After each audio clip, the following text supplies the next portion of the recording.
I'm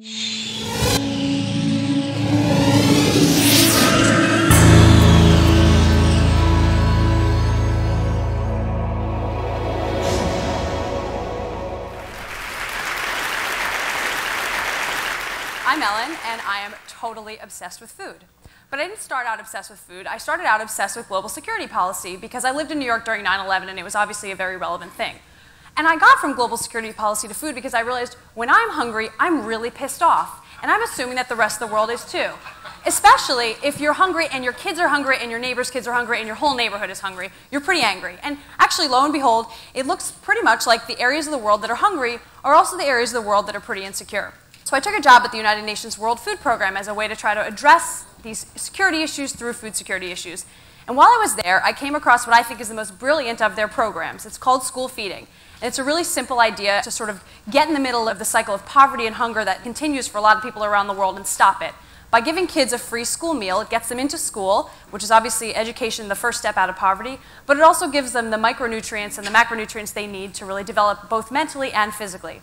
While I was working at the UN, I met this girl, her name is Lauren Bush, and she had this really awesome idea to sell the bag called the feed bag, which is really beautifully ironic because you can strap on the feed bag. But each bag we'd sell would provide a year's worth of school meals for one kid. It's so simple. And we thought, okay, it costs between 20 and 50 bucks to provide school feeding for a year. We could sell these bags and raise a ton of money and a ton of awareness for the World Food Program. But of course, at the UN, sometimes things move slowly, and they basically said no. And we thought, God, this is such a good idea, and it's going to raise so much money. So we said, screw it, we'll just start our own company, which we did 3 years ago. So that was kind of my first dream, was to start this company called Feed. And here's a screenshot of our website. We did this bag for Haiti, and we launched it just a month after the earthquake to provide school meals for kids in Haiti. So Feed's doing great. We've so far provided 55 million meals to kids around the world by selling 550,000 bags, ton of bags, a lot of bags. All this time, you're really, when you think about hunger, it's a hard thing to think about because what we think about is eating. I think about eating a lot, and I really love it. And the other thing that's a little strange about international hunger and talking about international issues is that most people kind of want to know, what are you doing in America? What are you doing for America's kids? There's definitely hunger in America. 49 million people and almost 16.7 million children. I mean, that's pretty dramatic for our own country. Hunger definitely means something a little bit different in America than it does internationally, but it's incredibly important to address hunger in our own country. But obviously, the bigger problem that we all know about is obesity, and it's dramatic. The other thing that's dramatic is that both hunger and obesity have really risen in the last 30 years. Unfortunately, obesity is not only an American problem. It's actually been spreading all around the world, and mainly through our kind of food systems that we're exporting. The numbers are pretty crazy. There's 1 billion people obese or overweight, and 1 billion people hungry. So those seem like two bifurcated problems, but I kind of started to think about, what is obesity and hunger? What are both those things about? Well, they're both about food.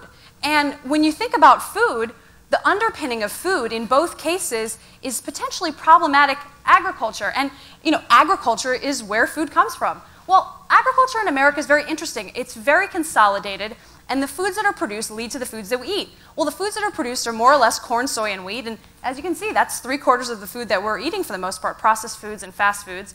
Unfortunately, in our agricultural system, we haven't done a good job in the last 3 decades of exporting those technologies around the world.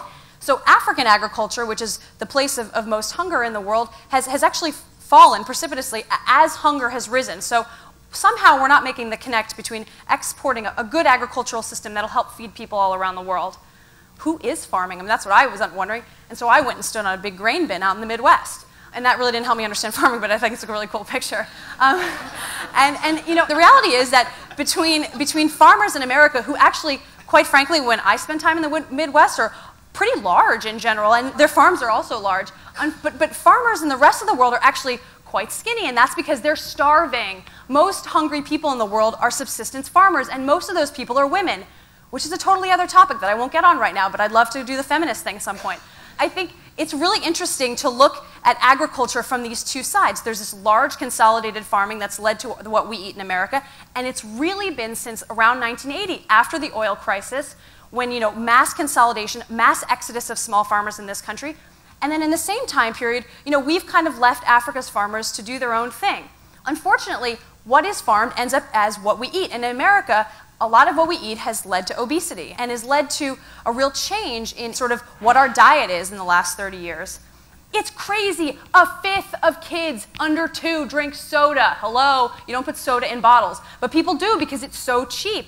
And so our whole food system in the last 30 years has really shifted. I mean, I think, it's not just in our own country, but really we're exporting this system around the world. And when you look at the data of least developed countries, especially in cities, which are growing really rapidly, people are eating American processed foods. And in one generation, they're going from hunger and all of the detrimental health effects of hunger to obesity and things like diabetes and heart disease in one generation. So the problematic food system is affecting both hunger and obesity. Not to beat a dead horse, but this is a global food system where there's 1 billion people hungry and 1 billion people obese.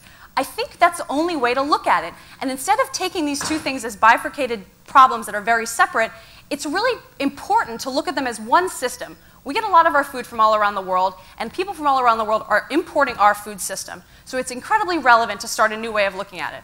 The thing is, I've learned in the technology people that are here, which I'm totally not one of them, but apparently it really takes 30 years for a lot of technologies to become really endemic to us, like the mouse and the internet and Windows. There's 30-year cycles. I think 2010 can be a really interesting year because it is the end of a 30-year cycle.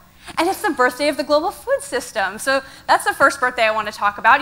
I think if we really think that this is something that's happened in the last 30 years, there's hope in that. It's the 30th anniversary of GMO crops, of the Big Gulp Chicken McNuggets, high fructose corn syrup, the farm crisis in America, and the change in how we've addressed agriculture internationally. So there's a lot of reasons to take this 30-year time period as sort of the creation of this new food system.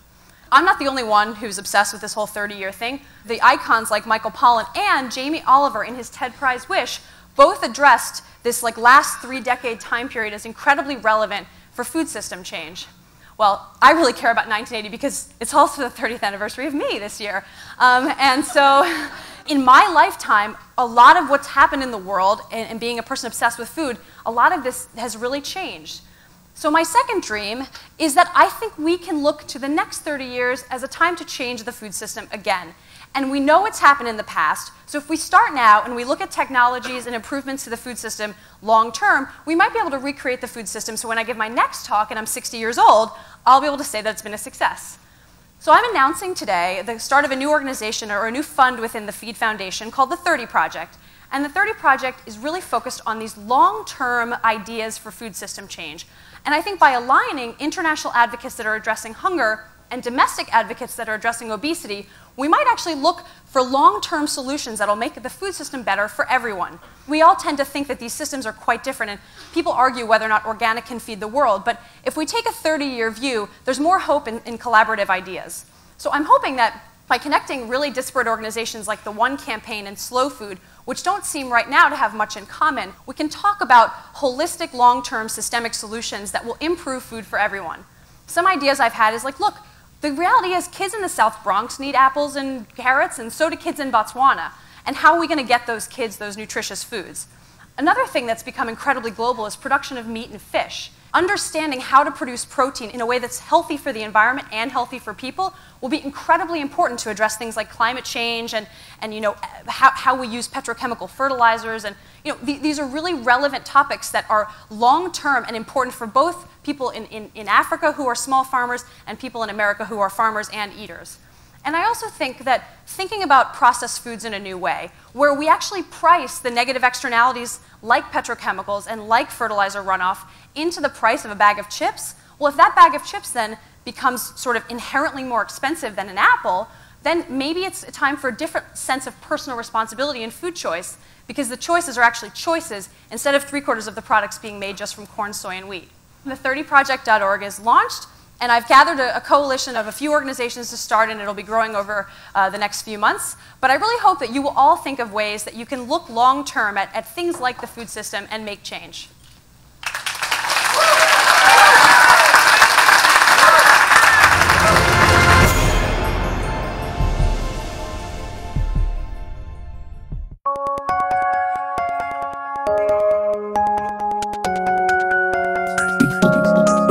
We're investing in math and science education to support the next generation of innovators. We are Intel, sponsors of tomorrow.